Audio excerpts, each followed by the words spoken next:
The golden afternoon sun spilled across the sprawling mansion, its marble floors gleaming like polished mirrors. Inside, silence lingered in the grand hallway, until the heavy oak door creaked open. Ethan, the only son of one of the city's wealthiest families, stepped in. He was tall, confident, but his expression carried a nervous anticipation. Beside him walked Maya, her hand gently resting in his. She wore no designer dress, no glittering jewelry, only a simple blue sundress and a warm, hopeful smile. The contrast between them was striking. Ethan, in his tailored suit, represented privilege and power. Maya, with her humble grace, carried a quiet dignity that no wealth could buy. In the sitting room, Veronica, Ethan's mother, looked up from her crystal teacup. Perfectly poised as always, she was a woman who had built her life on elegance, reputation, and order. The moment her eyes fell on Maya, a flicker of surprise crossed her face. Her smile faltered for just a second, but in a home where appearances were everything, even that second felt heavy. "Mother," Ethan began, his voice steady but filled with purpose, "there's someone I want you to meet." Maya stepped forward, her voice soft yet filled with sincerity. "It's an honor to meet you, Mrs. Sinclair." Veronica studied her. She noticed the way Maya held herself, not with arrogance, but with quiet strength. Yet, in Veronica's mind, questions swirled. Who is this girl? Why would Ethan bring her here? This was not the polished daughter of a CEO or the heiress of a powerful family. This was different. The silence stretched uncomfortably long. Ethan glanced at Maya, giving her hand a reassuring squeeze. He had prepared himself for this moment, but he hadn't expected the weight of it to feel so crushing. "Maya and I," Ethan cleared his throat, "we've been seeing each other. She's important to me." Veronica's lips pressed into a thin line. Her instincts urged her to challenge, to question, to protect the world she had carefully built around her family. But something about the way Ethan spoke, the fire in his tone, the certainty in his eyes, made her pause. Maya, sensing the unspoken tension, smiled gently. She wasn't trying to prove herself. She wasn't trying to impress. She simply stood there, authentic and unshaken. And then, as the sunlight hit her chest, a glimmer of silver caught Veronica's eye. A small necklace, simple, unpolished, almost too ordinary for this mansion's opulence, rested just above Maya's heart. For a fleeting second, Veronica's breath caught. It was familiar, too familiar. But she shook the thought away, masking her unease with the grace of a practiced hostess. "Welcome, Maya," she finally said, her voice calm but distant. Yet deep inside, a seed of curiosity, and perhaps something more, had been planted. Veronica didn't know it yet, but this meeting was about to unearth memories she had long buried, and truths that would change everything. The air in the Sinclair mansion grew heavier with each passing second. Veronica, though perfectly composed, couldn't tear her eyes away from the small necklace resting against Maya's collarbone. The faint shimmer of the silver chain caught the light in just the right way, stirring something deep within her memory. She leaned back in her chair, her hand gripping the porcelain teacup a little too tightly. No, it couldn't be. After all these years? But the more she stared, the more her heart whispered what her mind refused to accept.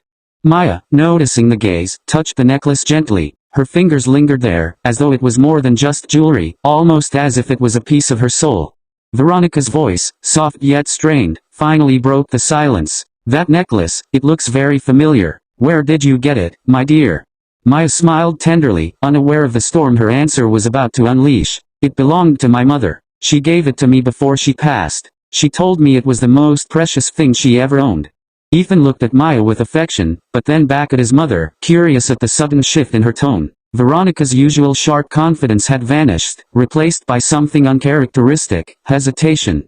Maya continued, her voice carrying the weight of memory. "My mother used to tell me stories about it. She said it came from a wealthy woman she once worked for, a woman who treated her with kindness when others would not.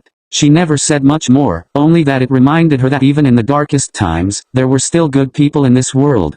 Veronica's hands trembled, and she quickly set down her teacup before it shattered against the saucer. Her pulse raced as decades-old images filled her mind, smoke filling the nursery, the sound of Ethan's cries as flames spread, and the young maid, Maya's mother, rushing into the fire without hesitation. She remembered pressing that very necklace into the woman's hands afterward, her voice breaking as she whispered, "For your bravery, for saving my son's life." And then, the maid was gone. She had left suddenly, without a word, taking the necklace and the memory with her. Veronica had always wondered what became of her. And now, here, standing in front of her, was her daughter. But Maya knew nothing of this. She only clutched the necklace with quiet pride, her eyes shining with the love and sacrifice of the mother she had lost. Veronica's throat tightened, and for once in her life, words failed her. She looked at Ethan, then back at Maya, her carefully constructed world threatening to unravel. The silence in the room was no longer uncomfortable, it was electric, charged with the weight of truth waiting to be spoken. And though Veronica's lips remained sealed, her heart knew it. The girl standing before her was more than just Ethan's choice. She was a living reminder of a depth that could never be repaid. The silence in the room felt like an invisible wall pressing against all three of them. Ethan glanced between his mother and Maya, sensing something deeper was unfolding, something far beyond a simple introduction. "Mother," he said cautiously, "is something wrong?" Veronica's eyes remained fixed on the necklace. Her lips parted, but no sound came. For the first time in years, the elegant, untouchable woman looked fragile, haunted, even. She finally whispered, "That necklace. I gave it away. A long time ago." Maya tilted her head, confusion softening her features. You were the woman my mother spoke about." Veronica's chest rose and fell as if each breath cost her strength. Memories poured in unbidden, the night of the fire, the nursery engulfed in smoke, and the young maid, Molya's mother, charging into the flames to save a child who wasn't hers. "Ethan." Her voice trembled. "Yes, she worked for us. Your mother, she saved Ethan's life." Ethan froze, his eyes wide. "What? Saved my life?"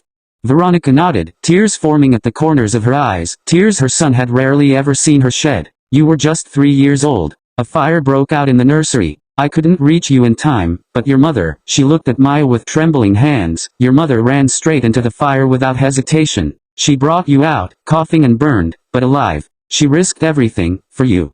The room blurred as Ethan tried to absorb the words. He looked at Maya, then back at his mother, struggling to comprehend that the woman he loved was the daughter of the very person who had once saved him. Molya's eyes glistened with tears she hadn't expected. She shook her head softly. "All my life, I wondered why that necklace meant so much to her. She never told me the whole story, only that it was tied to courage and kindness. Now I know." Her voice cracked, but there was a glow of pride beneath the sorrow. "My mother gave everything, and she left me this as a reminder of who she was." Ethan's throat tightened. He took Molya's hand again, squeezing it as though anchoring himself to reality. His gaze moved to his mother. "All these years, you never told me." Veronica closed her eyes. "I didn't want you to carry the weight of it. But now, fate has brought her daughter here. I cannot ignore it." For a moment, the walls of wealth, power, and status that had always defined Veronica seemed to crumble. Before her stood not just the girl her son loved, but the living legacy of the woman who had given him a future.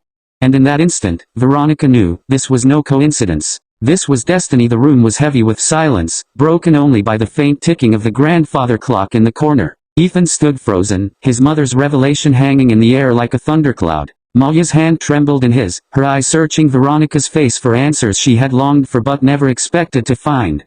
Veronica rose slowly from her chair, her composure cracked, her elegance stripped away. For once, she wasn't the untouchable matriarch of the Sinclair fortune, she was simply a mother, a woman, and a witness to a truth too powerful to ignore. Her voice broke as she whispered, "Ethan, you're alive today because of Molya's mother. Without her, I would have lost you." Ethan's chest tightened, emotions colliding inside him, shock, gratitude, disbelief. He turned to Maya, his eyes shimmering. "Your mother saved me. All this time, I never knew, and now here you are." Maya bit her lip, tears streaming down her cheeks. "She always told me to live with kindness, to believe that love was stronger than hate. She never asked for recognition. She only wanted me to carry her values forward." At that, Veronica's heart shattered. She stepped toward Maya, her carefully guarded distance collapsing. For the first time, she truly saw the girl, not as an outsider, not as someone beneath their family's world, but as the daughter of a hero. With trembling hands, Veronica reached out and gently touched the necklace resting above Molya's heart. Her voice quivered. "I gave this to your mother as a thank you, but it was never enough. How do you repay someone who gave you back your child?" Maya, overwhelmed, shook her head. "You don't have to repay her. She never wanted that. She just wanted Ethan to live." The weight of her words struck like lightning. Veronica's carefully constructed walls, the judgments, the pride, the fear of losing control, crumbled in an instant. A sob escaped her lips, raw and unguarded. And then, with tears streaming down her face, she did what no one in that room expected. She pulled Maya into her arms.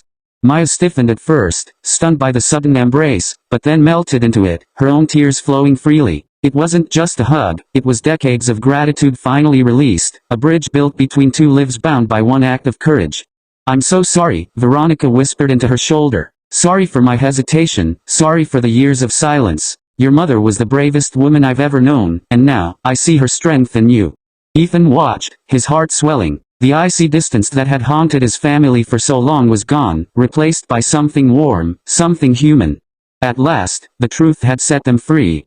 And in that moment, it no longer mattered where Maya came from, or what the world outside might whisper. What mattered was love, sacrifice, and the invisible thread that had bound their lives together long before they even met. The embrace lingered, heavy with unspoken gratitude and healing. Veronica pulled back slowly, wiping at her tears, her polished exterior gone. For once, she didn't look like the flawless millionaire's wife who lived in the pages of society magazines. She looked like a woman who had finally remembered what truly mattered. Ethan's eyes softened as he stepped closer, placing an arm around Maya. "Mother," he said quietly but firmly, "I love her. Not because of her past, not because of what we've just learned, but because of who she is. Maya is kind, selfless, and real. She's the best thing that's ever happened to me." Veronica looked at her son, then back at Maya, and her lips trembled into a smile that felt more genuine than any she had worn in years. She nodded, her voice thick with emotion. "I see that now, and I couldn't be more grateful, for both of you." Maya pressed a hand against her necklace, the silver catching the last rays of sunlight pouring through the tall windows. "My mother would never believe this moment if she were here," she whispered. "But I think, somehow, she is." Veronica reached out again, this time taking both Ethan's and Maya's hands in hers. It was a gesture that erased every line of separation between them, race, class, status. All that remained was family. "You belong here," Maya, Veronica said softly. "Not because of what your mother did, but because of who you are. She gave us the gift of life, and you've given us the gift of love." Tears slipped down Maya's cheeks, but they were not born of sorrow. They were tears of relief, of healing, of finally being seen not as an outsider, but as someone worthy of love. Ethan kissed the top of her head, his heart swelling with pride. "This isn't just coincidence," he murmured. "It's destiny. Our lives were tied together long before we ever met." For the first time that day, laughter bubbled through the tears. A lightness filled the room, breaking through years of silence and hidden truths. The mansion, once a place of cold grandeur, suddenly felt alive, like a home.